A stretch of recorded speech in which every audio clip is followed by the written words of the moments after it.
ఉదయ్ మోహన్ రెడ్డి గారు. స్వాగతం, సుస్వాగతం sir.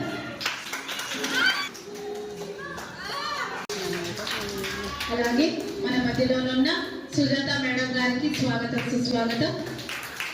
Welcome madam. Gita madam గారికి స్వాగతం, సుస్వాగతం. ఈరోజు మనమందరం కూడా చిన్న పెద్ద తేడా లేకుండా ఇక్కడ మనమందరం కూడా కూడి ఉన్నాము. సో ఈ రోజు మనమందరం ఇక్కడ కూడి ఉన్నామంటే అది ప్రభువైన యేసుక్రీస్తు గారి యెహోవా వల్లే.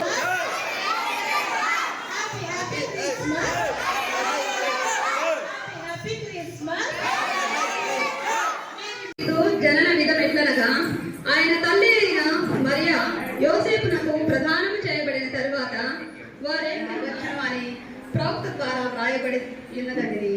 ఆమె.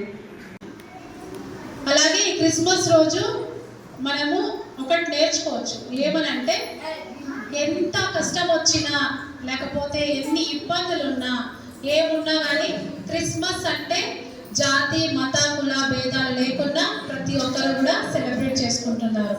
అంటే ఇది మీ క్రిస్మస్, ఇది మా క్రిస్మస్ అని లేకుండా ప్రతి ఒక్కరి మొహాల్లో కూడా చిరునవ్వు. క్రిస్మస్ వస్తుంది అంటే మనం 1 వీక్ నుండినే మనమంతా కూడా స్టార్ట్ చేసుకున్నాం. అవునా? మనమంతా డాన్స్ ప్రాక్టీసెస్ కానీ ఇవంతా కూడా ఈ ఘనత అంతా కూడా యెహోవాకే, ఈ ఘనత అంతా కూడా దేవుడికే. కాబట్టి ఈరోజు మనం ఏం నేర్చుకున్నాం? ఎన్ని ఇబ్బందులు ఉన్నా కూడా కానీ ఈ ఒక్కరోజే కాదు హ్యాపీగా ఉండాల్సింది, మన జీవితాంతం కూడా మనమందరం హ్యాపీగా ఉందాం. ఇరుగు పొరుగు వాళ్ళని మనమందరం ప్రేమిద్దాం. ఈ ఒక్కటే జీసస్ వచ్చి మనకి ఏం చెప్పినాడంటే యెహోవానే దేవుడు, తర్వాత ఇరుగు పొరుగు వాళ్ళని ప్రేమించాలి, ప్రేమను పంచాలి. అంతే. ఈ 2 ఆజ్ఞలు కానీ మనం కానీ పాటించినట్లయితే మనము నిత్య జీవుల్లోకి పోతాం. కాబట్టి ఎవరిని ఇబ్బంది పెట్టకుండా, ఎవరిని బాధ పెట్టకుండా మనమందరం ప్రేమను పంచుదాం. Thank you so much. ఇప్పుడు మనం